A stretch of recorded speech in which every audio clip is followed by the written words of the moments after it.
This episode is brought to you by Squarespace, the all-in-one platform that makes it fast and easy to create your own professional website, portfolio, and online store. For a free trial and 10% off, visit squarespace.com/FSN and enter offer code FINANCE at checkout. A better web starts with your website. FSN Radio. It's all about what's next. Go to financialsurvivalnetwork.com and sign up for your free weekly newsletter. You'll also get 3 free reports. The Financial Survival Network. It's all about what's next.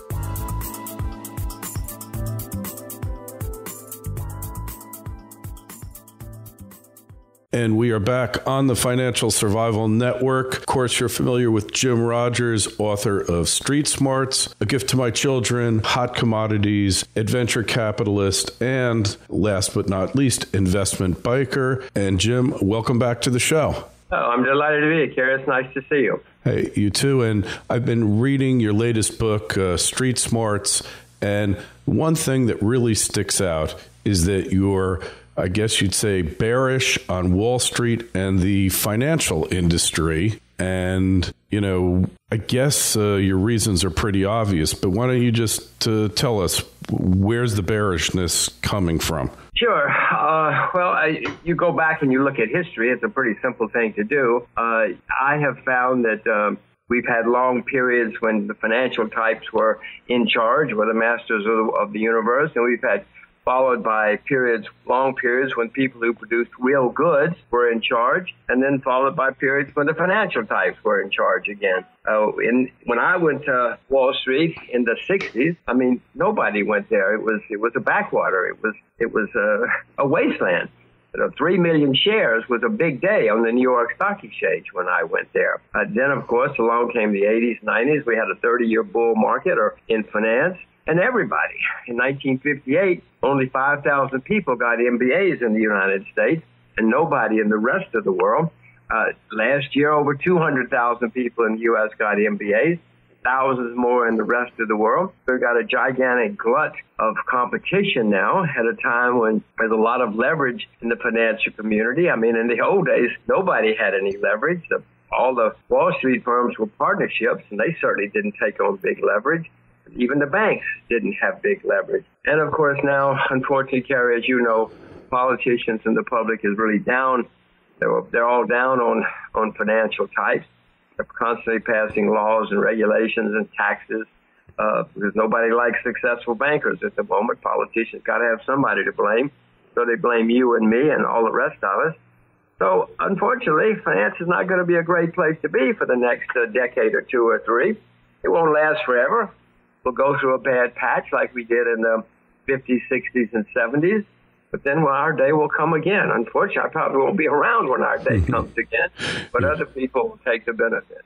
Well, but Jim, has Wall Street and the city and all these financial districts around the world, have they really been performing a useful function for society, or have they just turned into or devolved into giant casinos?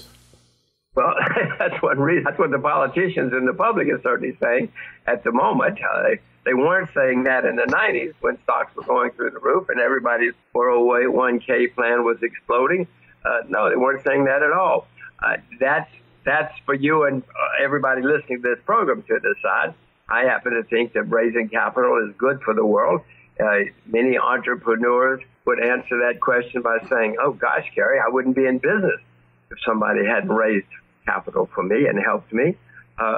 Many others would say exactly what you said. Now, whenever there's a long period of success in anything, abuses arise.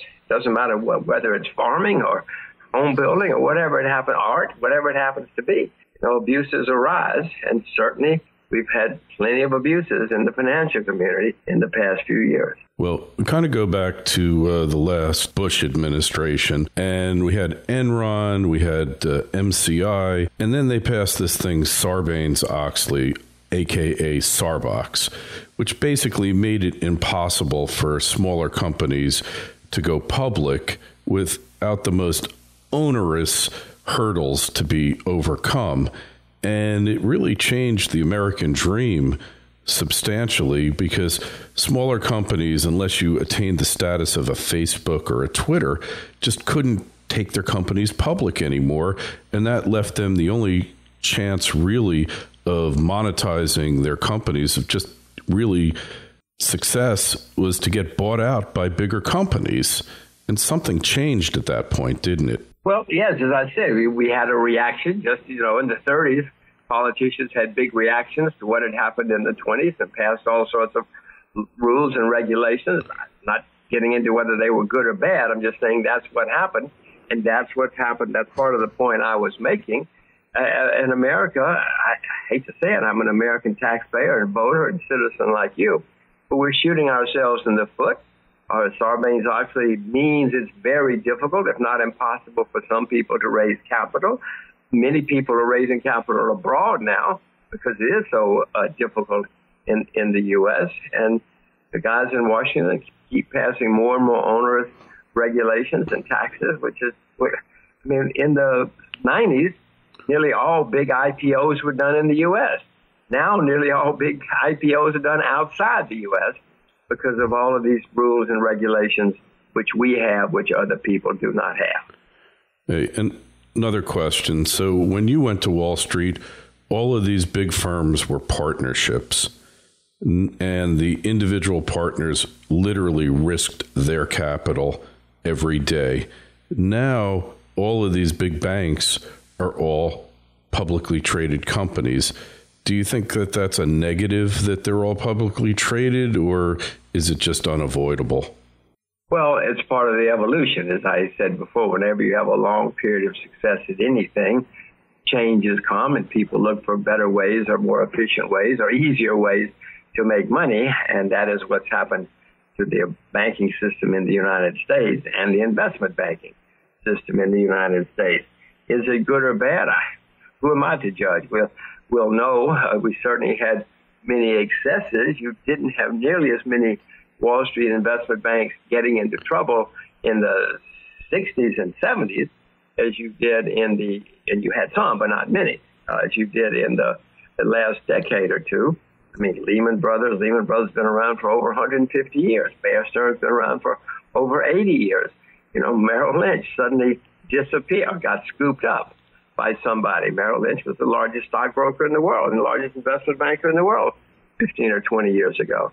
A lot of names disappeared because they all did change their capital structure. They all did things that perhaps they shouldn't have. It turned out to be mistakes in some cases. Some cases it turned out to be illegal. So it's caused big changes. Is it good or bad for the world? It doesn't matter. The world is always changing, Kerry. One of the things that I have learned throughout my life, and certainly reading history, no matter what you think is going on in the world today, is not going to be the way the world is in 15 years. So the world's always changing, and we need to adapt to it. For certain. And one of the latest changes, I don't know if you've had a chance to take a look at Michael Lewis's book, The Flash Boys. And I just was wondering, you're familiar with this high-frequency trading, and if you had any thoughts about that. Well, again, that's part of the evolution of life and of the world. Am I against computers? Am I against telephones? Am I against, railroads? No. Airplanes? No. I'm not against change, and I can be against change all I want. Doesn't matter. The world is going to change. And electronics have done miracles for us. Are these guys doing something illegal? Not that I know of. If they're getting advanced information, then they probably are doing something illegal. But as far as the evolution of technology, I'm not against it. They say it's a rigged market, but these guys, they may have an influence on the market for 30 seconds, 30 minutes, but they certainly don't for 30 days. They cannot change the trend of markets any more than you and I can, any more than King Lear could when he tried to stop the tide. Yeah, it just seems like a lot of effort, and obviously they're profiting from it, but it just seems like much ado and not really much productive activity is occurring other than they're making a profit, which is surely their right, assuming that they're obeying all the laws and regulations, which who knows if they are or not. That's so complex and complicated that many times you do things and you don't really know if you're complying or not, right? Well, these days, that's a very, very perceptive insight, because these days, I mean, you and I could be breaking the law right now and not even knowing it, because there's so many insane laws and things that are going on. Whether they're insane or not doesn't matter. There's lots and lots and lots of rules and regulations that have cropped up. I mean, I think you've probably seen some of the statistics about the millions of pages of laws that we have in the U.S. Just the tax code alone is tens of thousands of pages. So nobody can know. We could be breaking the tax law right now and not even knowing it. Yeah, so that's a very worrisome problem. Yeah, well, I'm sure you saw the cover letter that Donald Rumsfeld sends with his tax returns every year, saying that him and his wife have no idea whether they've complied with the tax laws or not, but they think they have, and his accountants and attorneys believe they have, so he signed them even though he has no idea, right? Well, we should all probably start adding that letter to our tax returns, because as I say, I may be breaking the law and nobody knows. My lawyers may not know. My accountants may not know. I mean, my goodness, my tax returns are thick, thick, thick with all sorts of things that we fill out. But who knows? Yeah, and I always say, from the time you wake up in the morning to the time you brush your teeth, you might very well have committed at least 3 felonies, which you could be prosecuted for, right? Well, yes. It's unfortunate that that's what's happened to the United States. I mean, I'm not the only person who thinks that the United States is certainly in relative decline, if nothing else. And that's part of the reason. You look back at what happened in Rome, my gosh, they had all sorts of rules and regulations at the end. And who knows if that's why Rome went into decline, but it certainly did. It certainly contributed. And want to talk more about that and gold prices up next on the Financial Survival Network. FSN Radio. If you're thinking about setting up a website, I highly recommend that you go to Squarespace. It's an all-in-one platform that makes it so fast and easy to create your own professional website. I've been setting up websites for years. I've spent tens of thousands of dollars using so-called professionals to set them up for me, but that was before I knew about this site. It's simple, it's easy, you get beautiful designs, you just drag and you drop content. If you hit a problem, they've got 24/7 support through live chat and email. It's so affordable. The plans start at just $8 a month, and that includes a free domain name. If you sign up for a year, you can get started without even giving them your credit card. And for FSN listeners, you got a great deal here. You go to squarespace.com/FSN. You use the offer code FINANCE. It just doesn't get any better than this. I mean, if I had this years ago, would have saved thousands. So go to squarespace.com/FSN. Use the code FINANCE. Tell them Kerry sent you. The Financial Survival Network. It's all about what's next. And we are back on the Financial Survival Network. We're talking with Jim Rogers. And Jim, the world financial system, it looks like it's very tenuous, or certainly the Western financial system. What are your feelings about gold and silver, which we talk a lot here about on the show? Well, I think a lot about it myself. I own gold and silver. I've hedged a little bit of my gold. I mean, not enough to really even mention, but I own it. I'm not selling it. If it goes, there's going to be another chance for me anyway to buy gold in the next year or two. I don't know when or why. Gold has not had a 50% correction in at least 14 or 15 years. That's highly unusual. Kerry, you know that as well as I do about markets. Most things have 50% corrections every 3 or 4 or 5 years, just the way markets work. Well, gold hasn't. Now, I own lots of gold, don't get me wrong here.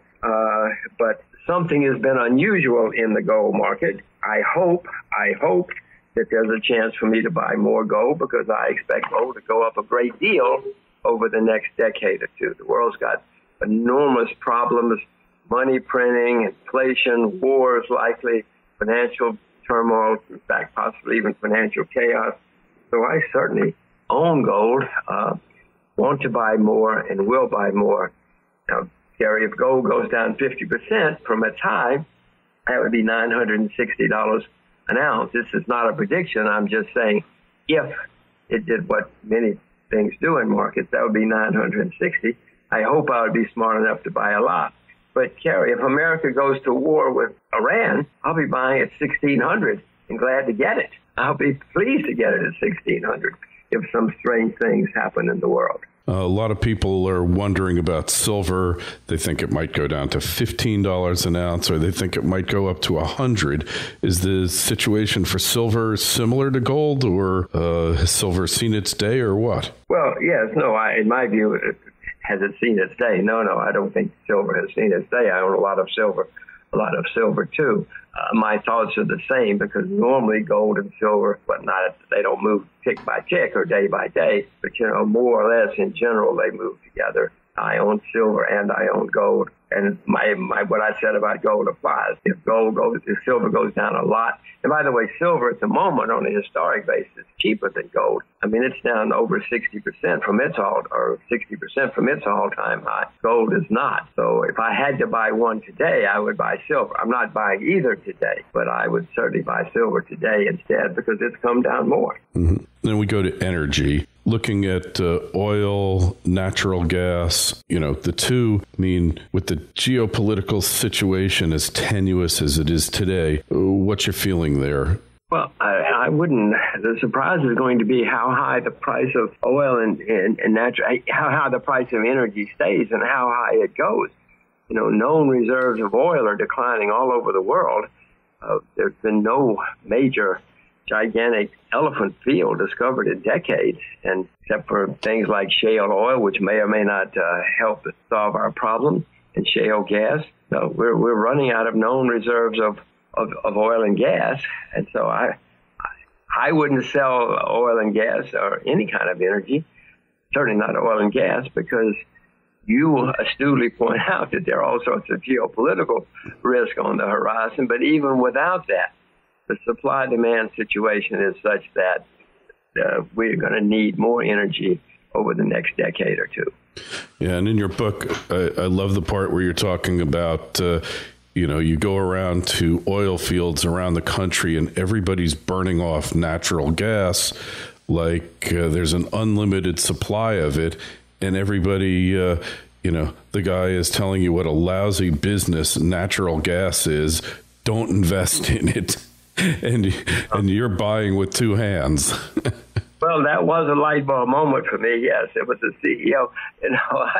I think I know I put it in one of my books. I once said, and I learned that I used to get inside information all the time, and because most of it was wrong, or most of it was just somebody trying to jiggle the stock or something. But I came to the conclusion that if you get inside information from the president of a company, you're going to lose half your money. If you get it from the chairman of the board, you're going to lose all your money. And that was a perfect example. It was the CEO, older man, saying, don't invest in this industry. Boy, was he wrong. Fortunately, I kept buying, bought a lot more. Yeah, and natural gas today, compared to the price of oil, it's really selling at an amazing discount, isn't it? Oh, yes. If I had to buy something today, either oil or gas, I would certainly buy natural gas. It's much cheaper, and the temporary things which you affect. And by the way, natural gas is selling much cheaper in the U.S. In the rest of the world, it's not so much cheaper. Right. The U.S. has its own peculiar supply situations right now. So, no, I'd rather be buying natural gas and selling it. Yeah, and I love the part about Lamborghinis. I never knew that Lamborghini started out producing tractors. Well, I didn't either until a few years ago, and I don't know if the story. I've heard a couple of versions of the story. The one I heard was that Mr. Lamborghini, who was a tractor manufacturer, he was in Italy, and it was after the Second World War, so he wasn't a gigantic factor in the market. But that's what he did. He wanted to buy a Ferrari. As Italy got more and more prosperous, and Mr. Ferrari said, I don't sell cars to tractor drivers. He wouldn't sell it. So Mr. Lamborghini went and started his own sports car company. And, well, the rest is history. Yeah, and I think they're both owned by Germans now, but anyway. As I said, the world is always evolving and always changing. Yeah, pretty amazing. But farmland is something like energy, and that brings me, the U.S. definitely in decline, but it does have certain assets, of which farmland, energy, and water. It's enough to keep is that enough to keep the U.S. as a major factor in the world? Well, those are certainly wonderful assets we have, and we do have lots of them. Unfortunately, two things. One, we've got this staggering debt, which I'm afraid is going up faster and faster. We, the U.S., are the largest debtor nation in the history of the world, Kerry. Yeah. And it's getting worse every day. Even if those assets you described are increasing, and they are for the most part, the debt's going up faster, and our overextension, both militarily and politically and economically, financially, are getting worse. But we also have the problem that, in some parts of the U.S., the water table, down in the Southwest, the scientists tell me that the water table is declining at a fairly rapid rate, and it's conceivable that within a decade, maybe longer, who knows if they know, that we're going to have more serious water problems in the southwestern part of the U.S. and other parts of our agricultural belt. So we've got it, and at the moment, unfortunately, we may be losing it, as has happened throughout history in many parts of the world. So, yes, I hope we have lots of water, and lots of great agricultural land in 10 or 20 years, but even that may be changing. Yeah, as you say, change is constant. Finally, one last question. Freedom in the world, that is something that changes, and you never know about that. But the state of authoritarianism in the world, where do you see that heading, both in the U.S., Asia, Europe? Where do you think we're going to be in another decade or in a generation? Well, you ask an extremely important and perceptive question again. It's getting where I look around the world constantly, especially in the last decade or so, saying, where would one want to go if things continue to get worse? Unfortunately, I don't see many places where people are becoming more and more open. What happened in the United States a couple of 100 years ago was pretty astonishing in world history. But now what's happened in the U.S. in the past 10, 20 years is also pretty astonishing. I mean, if the people who wrote the Constitution came around today, they would be astonished. They passed the Bill of Rights to protect us from the government. Now the government's doing everything it can to, get rid of the Bill of Rights so that we cannot be protected from the government, so that they can control our lives in more and more ways. I happen to live abroad, which makes it even worse because, they assume that everybody who lives abroad must be some kind of tax criminal. I mean, I don't know if you've heard of FATCA. I know, FATCA, sure. This FATCA thing is just, the expense that I have to go to report. My tax returns are not complicated, just thick anyway, but then with FATCA, oh my gosh, my accounts are going to be rich someday because of all the things that not just me. There are apparently 7 million other Americans living abroad too, and it's destructive of America and us. That they've abolished. They can break down your door if they want to. They don't have to have search warrants anymore. There are all sorts of things which I describe in my book. But Kerry, I don't know where to go. You said where in the world. I don't find, but I do see that, this is going to sound absurd, but I do see that China's getting less and less restrictive, whereas we're getting more and more restrictive, but China's still pretty restrictive. They can become restrictive at the drop of a hat, just like anybody else. I don't know where, and I don't see any countries in there. I hope there are some. I just haven't found countries that are getting more and more free for human beings. They've all learned the lessons from the U.S. We've taught them how to be restrictive and let's use the word restrictive and leave it at that for the moment. Well, I'll use the word perhaps a bit more oppressive, and I want to thank you for taking time out to speak with us again. And if there's a website that we can go to check up and see your latest work and get your books, I'd appreciate it. Well, I don't have any. I have my website from going around the world. My books are there. It's JimRogers.com, but I don't have any investment advice or anything. I do miss my public appearances, but JimRogers.com is about the only thing. It's not very much. All right. And of course, I guess all your books, Amazon and BarnesandNobles.com.